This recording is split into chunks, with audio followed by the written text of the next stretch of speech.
मैं रुक कर लेती हूँ। अनिला सिंह जी, मैं पहले आपके पास आ रही हूँ। क्या लग रहा है, अब तो विपक्ष मणिपुर की जमीनी हकीकत से रूबरू होकर अब सदन में वहां पहुंचेगा, एक बार फिर चर्चा करने की मांग करेगा, एक बार फिर पीएम के बयान की मांग करेगा। क्या आज सदन की कार्यवाही चल पाएगी? मेरी सबको राम राम।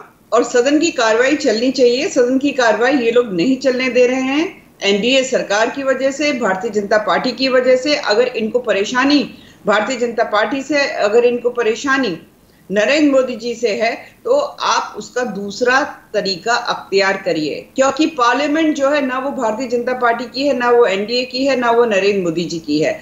ये पार्लियामेंट जो है 140 करोड़ की जो जनसंख्या वाला हमारा देश है, ये उसकी है। ये उस वोटर की है, एक एक वोटर की है, जिसने वोट देकर किसी भी राजनीतिक दल के व्यक्ति को सांसद बनाया। तो संसद चलने दीजिए, उनके नाम से चलने दीजिए भाई। चर्चा तो शुरू होने दीजिए।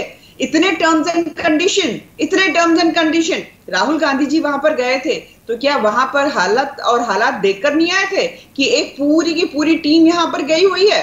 आपके पैनल पर 3 राजनीतिक दलों के यहाँ पे रिप्रेजेंटेटिव्स बैठे हैं।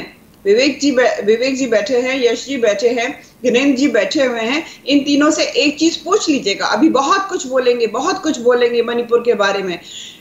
सरकार ने तो वहां कुछ ऐसा नहीं किया था। ऑनरेबल कोर्ट ने कहा कि जो मैतेई हैं उनको एसटी कैडर में आप डाल दीजिए। तो ये तीनों उससे सहमत हैं कि नहीं है कि मैतेई को एसटी ग्रुप में डालना चाहिए कि नहीं चाहिए? जरूर पूछिएगा। मेरा एक मकसद है, मैं आपको बताऊंगी क्या है।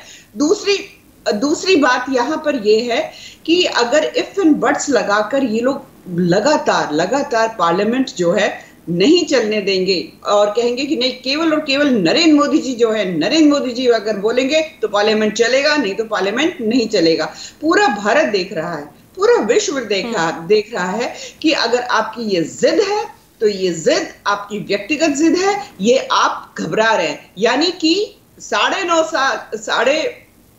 साल तो ये कहते रहे नरेंद्र मोदी जी हमको डरा के रखते हैं, नरेंद्र मोदी जी की हिटलरशाही, नरेंद्र मोदी जी तो ये है, मतलब ऐसा उनका लार्जर देन फिगर करके, मतलब एक विलेन की तरह उनको पोर्ट्रे करते थे।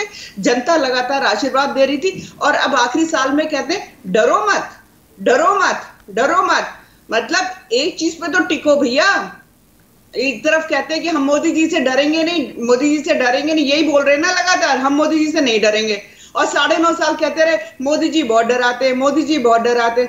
या तो आप डर लो या ये कहो कि हम नहीं डरने वाले हैं। हर बार इनका हर फॉर्मूला फेल होता है। मणिपुर वाला फॉर्मूला भी इनका फेल होगा, क्योंकि वहां पर दोबारा से जो शांति है वो आ जाएगी, क्योंकि केंद्र और राज्य सरकार मिलकर उसका प्रयास कर रहे हैं। पर ये जो 3 बैठे हुए हैं ना, तीनों से एक चीज तो ये पूछ लीजिएगा कि मैतेई को एसटी कैडर में आना चाहिए कि नहीं आना चाहिए।